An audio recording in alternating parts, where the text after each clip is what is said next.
കർത്താവിൻ്റെ വലിയ നാമം മഹത്വപ്പെടട്ടെ. ക്രിസ്തുയേശുവിൽ ഞാൻ അതിയായി സ്നേഹിക്കുകയും ബഹുമാനിക്കുകയും ചെയ്യുന്ന നിങ്ങൾക്ക് ഓരോരുത്തർക്കും എൻ്റെ എളിയ സ്നേഹവന്ദനം. ഞാൻ എന്തുകൊണ്ടാണ് നിങ്ങളെ സ്നേഹിക്കുന്നത്? യേശു നിങ്ങളെ സ്നേഹിക്കുന്നു. ഞാൻ എന്തുകൊണ്ടാണ് നിങ്ങളെ ബഹുമാനിക്കുന്നത്? നിങ്ങൾ യേശുവിന് പ്രിയപ്പെട്ടവരാണ്. നിങ്ങൾ യേശുവിൻ്റെ വചനത്തെ ബഹുമാനിക്കുന്നു.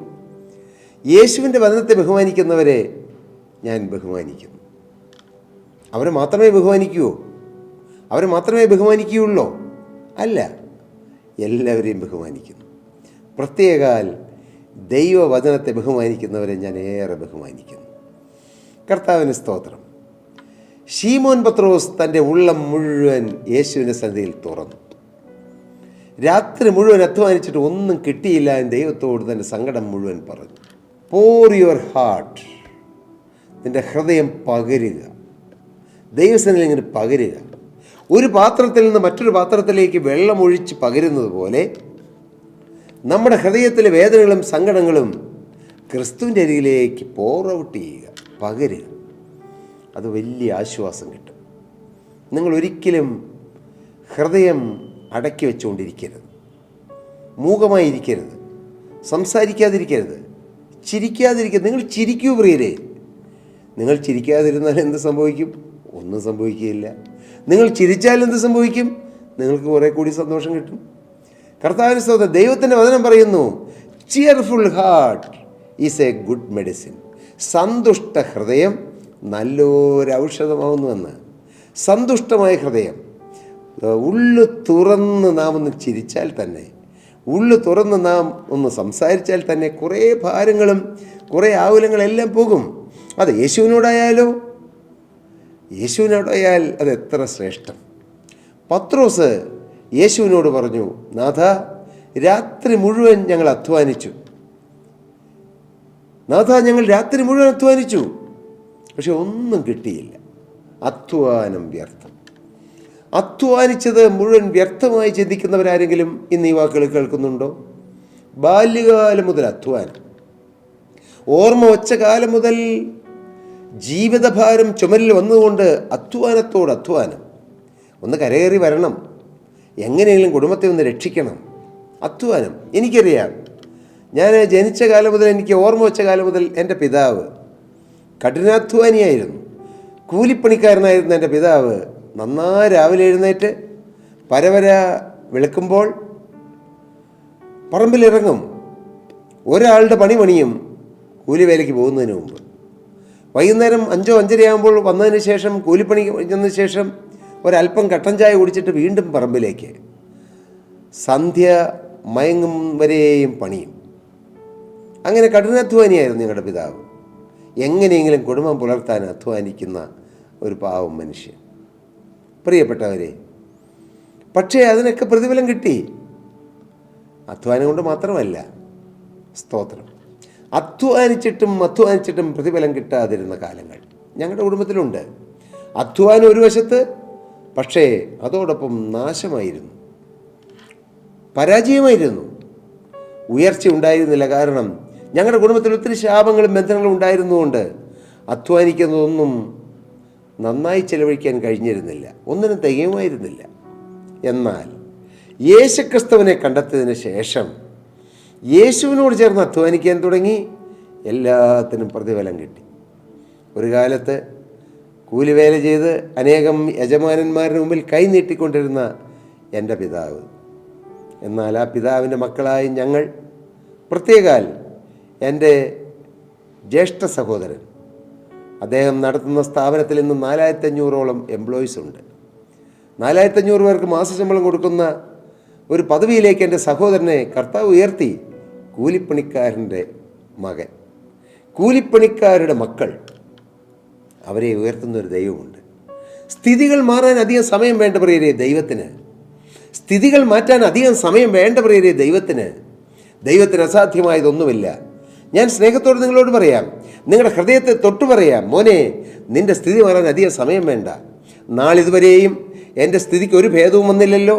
ഞാൻ കഷ്ടപ്പെട്ട് തളർന്നു, അധ്വാനിച്ച് മടുത്തു, മനസ്സും മടുത്തു, ശരീരവും മടുത്തു. ഇനി ഞാൻ എന്ത് ചെയ്യേണ്ടു എന്നോർത്ത് തളർന്നും വാടിയും മനസ്സുപാടി ഹൃദയം പാടിയിരിക്കുന്നവരാരെങ്കിലും ഇന്ന് ഈ വാക്കുകളെ കേൾക്കുന്നുണ്ടെങ്കിൽ ഞാൻ യേശുക്രിസ്തുവിൻ്റെ നാമത്തിൽ നിങ്ങളോട് പറയട്ടെ, മോനെ, നിന്റെ ജീവിതം മാറാൻ അധികം സമയം വേണ്ട, അധികം കാലങ്ങൾ വേണ്ട. ഒരു സെക്കൻഡ് കൊണ്ട് ഈ ആകാശത്തെയും ഭൂമിയെയും നിർമ്മിച്ച ദൈവത്തിന് മോനെ നിന്റെ ജീവിതം മാറ്റാൻ അധികം നേരം വേണമോ? വേണ്ട. നീ വിശ്വസിക്ക്. ഈ ദൈവത്തിൻ്റെ സർവ്വശക്തിയിലും ഈ ജീവുള്ള ദൈവത്തിൻ്റെ സർവ്വജ്ഞാനത്തിലും വിശ്വസിച്ചുകൊണ്ട് കർത്താവിൻ്റെ കരങ്ങളിലേക്ക് കൊടുക്കും മോനെ നിൻ്റെ ജീവിതം. നിൻ്റെ അധ്വാനങ്ങളെല്ലാം മാറ്റി നിനക്ക് നന്മ തരുന്നൊരു ദൈവമുണ്ട്. ആത്മീയമായ നന്മകൾ, ഭൗതികമായ നന്മകളും എല്ലാം തന്ന് നമ്മുടെ ജീവനും ഭക്തിക്കും വേണ്ടതെല്ലാം തന്ന് അപ്പോൾ പ്രൊവൈഡ് ചെയ്യുന്നൊരു നല്ല ദൈവത്തെ ഞാൻ അനുഭവിക്കും. 10ാം ക്ലാസ് പഠനത്തിന് ശേഷം ഒരു പാൻസും ഷർട്ട് ഇടുവാൻ കൊതിച്ച് എൻ്റെ പിതാവിനോടൊപ്പം കൂലിവേലയ്ക്ക് പോയ ഒരു കുട്ടിയായിരുന്നു ഞാൻ.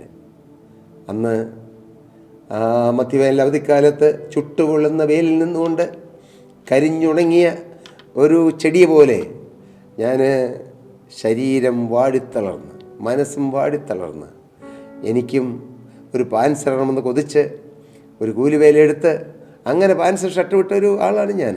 എന്നാൽ എത്രയോ വർഷങ്ങൾ എൻ്റെ സഹോദരൻ നടത്തുന്ന വലിയൊരു സ്ഥാപനത്തിൻ്റെ ഡയറക്ടറായി, അതിൻ്റെ മാനുഫാക്ചറിങ് ഡയറക്ടറായി, പിന്നീട് അതിൻ്റെ ഇൻ്റർനാഷണൽ ഓപ്പറേഷൻ ഡയറക്ടറായി എത്രയോ വർഷം ജോലി ചെയ്യുവാൻ കർത്താവ് എനിക്ക് ഭാഗ്യം തന്നു. ഇന്നും ഞാൻ ആ സ്ഥാപനത്തിൽ തന്നെ ജോലി ചെയ്യുന്നു. ദൈവത്തിന് സ്തോത്രം. സ്ഥിതി മാറ്റുന്നൊരു യേശുവുണ്ട്, അവസ്ഥ മാറ്റുന്നൊരു യേശുവുണ്ട്. നമ്മുടെ ജീവിതം മാറാനധികം കാലമൊന്നും വേണ്ട പ്രിയരെ. മോനെ, നിൻ്റെ തലമുറയിൽ തന്നെ നിൻ്റെ കുടുംബത്തിൻ്റെ സ്ഥിതി മാറും. നീ വിശ്വസിക്കുക. നീ നിൻ്റെ മക്കൾ വളർന്നു വരുമ്പോൾ സ്ഥിതി മാറുമെന്ന് വിചാരിച്ച് നീ കാത്തിരിക്കണ്ട. നിൻ്റെ തലമുറയിൽ നിന്നിൽ നിന്നുകൊണ്ട്, മോനെ മകളെ, നിന്നിൽ നിന്നുകൊണ്ട് നിൻ്റെ സ്ഥിതി, നിൻ്റെ കുടുംബത്തിൻ്റെ സ്ഥിതി, പാരമ്പര്യം നോക്കിയാൽ ദാരിദ്ര്യത്തിലും ഞെരുക്കത്തിലും കഴിഞ്ഞ് നിൻ്റെ കുടുംബത്തിൻ്റെ സ്ഥിതി മാറ്റാൻ യേശുവിന് കഴിയും. നിൻ്റെ ആത്മീയ സ്ഥിതി മാറ്റാൻ യേശുവിന് കഴിയും. ശാപം പിടിച്ച നിൻ്റെ കുടുംബത്തിൻ്റെ അവസ്ഥ മാറ്റി നിനക്കൊരു പുതിയ ജീവിതം തരാൻ യേശുക്രിസ്തുവിന് കഴിയും. യേശു ജീവിക്കുന്നു. ഹല്ലേലൂയ.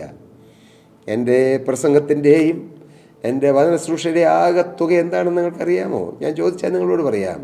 യേശു ജീവിക്കുന്നു, യേശു ജീവിക്കുന്നു, യേശു പ്രവർത്തിക്കുന്നു, യേശു സ്നേഹിക്കുന്നു, യേശു സ്ഥിതി മാറ്റുന്നു, യേശു എല്ലാവരെയും കരുതുന്നു, യേശു എല്ലാവരും രക്ഷപ്പെടാൻ ആഗ്രഹിക്കുന്നു. ആരും നശിക്കുവാൻ യേശു ആഗ്രഹിക്കുന്നില്ല. എല്ലാവരും നിത്യസ്വർഗത്തിലെത്താൻ യേശു ആഗ്രഹിക്കുന്നു. ഇത് ജനത്തോട് വിളിച്ചു പറയാനാണ് ഞാൻ എൻ്റെ ജീവിതം കർത്താവിന് കൊടുത്തിരിക്കുന്നത്, ദൈവവേലയ്ക്കായി കൊടുത്തിരിക്കുന്നത്. എന്നും രാവിലെ 5:30 10 മിനിറ്റിൽ കുറയാത്ത ഒരു മെസ്സേജ് എന്നും ഞായറാഴ്ച ഒഴികെ എല്ലാ ദിവസങ്ങളിലും ഞങ്ങൾ സംപ്രേഷണം ചെയ്യുന്നുണ്ട്. മിക്കവാറും ബുധനാഴ്ചകളിൽ എൻ്റെ പ്രിയ ഭാര്യ സാലിയാണ് ദൈവവചനം പറയുന്നത്.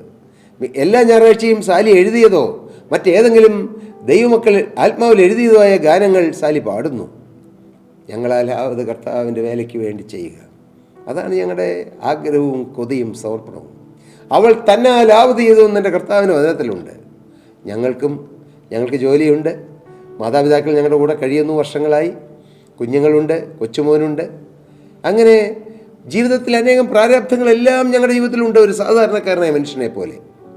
പക്ഷേ ഞങ്ങളുടെ സമയം ഞങ്ങൾ കർത്താവിൻ്റെ വേലയ്ക്ക് വേർതിരിച്ചിരിക്കുന്നു.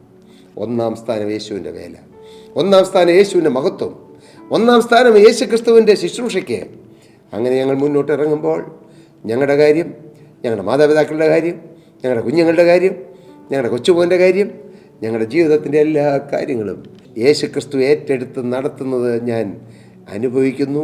കർത്താവ് ഞങ്ങളെ തൊട്ട് നടത്തുന്നു, ഒന്നിനും കുറവില്ലാതെ. കുറവ് വരുമെന്ന് തോന്നും, പക്ഷേ തക്ക സമയം വരുമ്പോൾ കർത്താവ് എല്ലാം പ്രൊവൈഡ് ചെയ്യും. ഇങ്ങനെ ഒരു നല്ല ദൈവത്തെ നിങ്ങൾ അനുഭവിക്കാതെ പോയാൽ നഷ്ടമെന്നേ പറയാനുള്ളൂ. നിങ്ങളുടെ ജീവിതത്തിൽ വലിയ നഷ്ടമെന്ന് നിങ്ങൾക്ക് പിന്നീട് തോന്നും. ഈ നല്ല യേശു, ആത്മീയമായ യേശു അനുഗ്രഹിക്കും. സമാധാനമുള്ള ജീവിതം തരും, സമാധാനമുള്ള കുടുംബജീവിതം തരും, ഐക്യത്തോടെ ജീവിപ്പാൻ, സമാധാനത്തോടെ ജീവിപ്പാൻ, സമാധാനത്തോടെ കിടന്നുറങ്ങുവാൻ കർത്താവ് കൃപ തരും.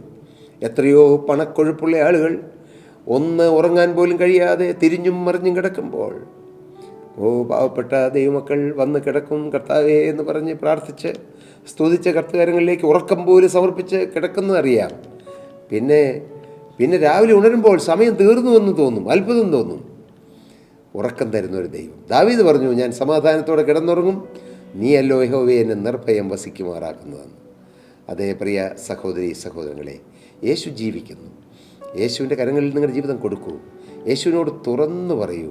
നിങ്ങളുടെ ഭാരങ്ങൾ, നിങ്ങളുടെ സങ്കടങ്ങൾ, നിങ്ങളുടെ പോരായ്മകൾ, നിങ്ങളുടെ കുറവുകൾ, നിങ്ങളുടെ വീഴ്ചകൾ, നിങ്ങളുടെ പരാജയങ്ങൾ, നിങ്ങളുടെ അബദ്ധങ്ങൾ എല്ലാം യേശുവിനോട് പറയാം. ഭൂമിയിലെ ഒരു മനുഷ്യനോട് പറയുന്നതിന് പരിധിയുണ്ട്, പരിമിതിയുണ്ട്. എന്നാൽ യേശുവിനോട് പറയാൻ പരിധികളില്ല പ്രിയരെ. എല്ലാം തുറന്നു പറയാൻ നല്ലൊരു സ്നേഹിതൻ ഇന്നും ജീവിക്കുന്നു. യേശു ക്രിസ്തു ജീവിക്കുന്നു. നിങ്ങൾ ഈ നല്ല രക്ഷകനെ നിങ്ങളുടെ സ്വന്തമാക്കിയിട്ടുണ്ടോ? യേശു നിങ്ങളുടെ സ്വന്തമാണോ? എങ്കിൽ ഇപ്പോൾ യേശുവേ, അങ്ങേ എൻ്റെ രക്ഷിതാവും കർത്താവുമായി ഞാൻ സ്വീകരിക്കുന്നു. യേശുവിനായി എൻ്റെ ജീവിതം വിട്ടു തരുന്നു. ഞാൻ ഇന്നു മുതൽ യേശുവിനായി ജീവിക്കും.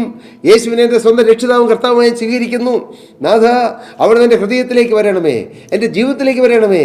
എൻ്റെ നാഥനായി, എൻ്റെ ഉടയവനായി, എൻ്റെ കർത്താവായി, എൻ്റെ രക്ഷകനായി, എൻ്റെ രക്ഷിതാവായി, എൻ്റെ പിതാവായി അവിടുന്ന് എൻ്റെ ഹൃദയത്തിലേക്ക് വരണമേ. നിങ്ങൾ പ്രാർത്ഥിച്ചാൽ യേശു നിങ്ങളുടെ ഹൃദയത്തിൽ വരും. നിങ്ങളുടെ ജീവിതം മാറും പ്രിയരെ. ആ ഭാഗ്യ പദവി കർത്താവ് നിങ്ങൾക്ക് നൽകട്ടെ. ദൈവനാമം മഹത്വപ്പെടട്ടെ.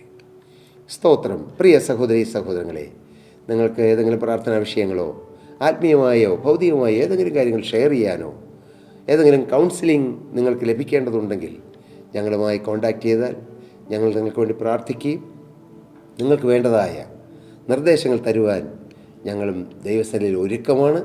കർത്താവ് നിങ്ങളെ അനുഗ്രഹിക്കുമാറാകട്ടെ. സ്തോത്രം.